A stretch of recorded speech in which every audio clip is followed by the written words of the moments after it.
आता आपल्याला एक गोष्ट अजून सांगतो तटकरे साहेब, पंतप्रधानांच्या पॅकेज मध्ये जाहीर केलेल्या विहिरी, कर्जाच्या गोष्टी करताना आपण पंतप्रधानांच्या पॅकेज मध्ये जाहीर केलेल्या विहिरी 8 वर्ष आपण करू शकला नाही.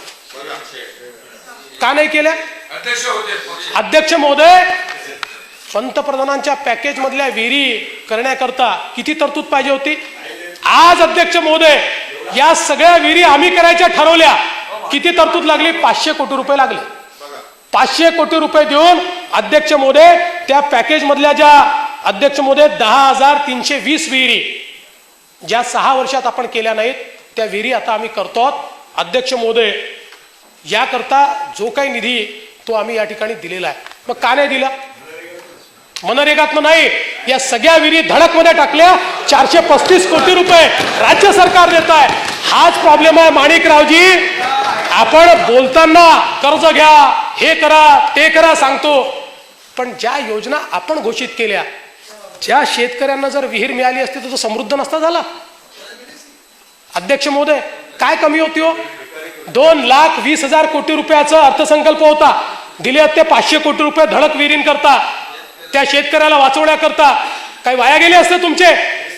जे आम्हाला तुम्ही शिकवता ते तुम्ही केलं नाही अध्यक्ष महोदय, आणि तुम्ही जे केलं नाही ते आम्ही केलं. या ठिकाणी या सगळ्या विहिरी, आणि मला सांगताना आनंद वाटतो, या कामाची सुरुवात देखील आम्ही करून टाकली अध्यक्ष महोदय.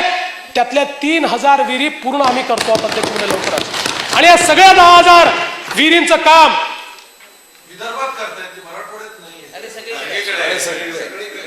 अमर सिंग, काळजी करू नका, सगळ्या गोष्टीची उत्तर आहे, काय चिंता करू नका. उत्तर पहिले स्वतःला मागा.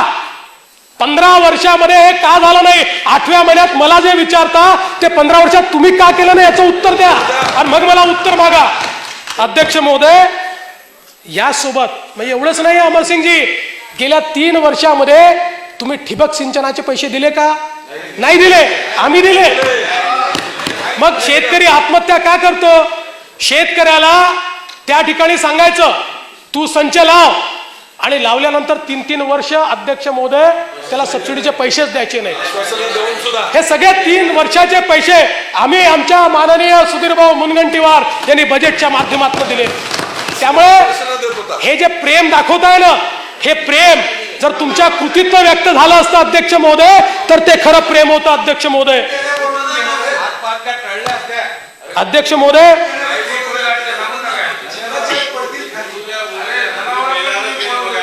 हो आता पंतप्रधान पॅकेजचं सांगू का? कॅगचा रिपोर्ट, कोणाला गायी मिळाल्या, नावं आलेली आहेत. अध्यक्ष महोदय, पुन्हा माझ्यावर कोणीतरी म्हणेल की ज्या सभागृहात नाही त्यांची नावं का घेता, कोणी दिवंगत झाले आहेत त्यांची नावं का घेता? पण अध्यक्ष महोदय, पंतप्रधान पॅकेज मध्ये कुठे शेवटी डिलिव्हरी सिस्टीम महत्वाची आहे. अध्यक्ष महोदय, हे पॅकेज जाहीर झाल्यानंतर त्यातल्या गायी काही नेत्यांनी लुटून खाल्ल्यामुळे अध्यक्ष महोदय शेतकऱ्यावर ही अवस्था आली.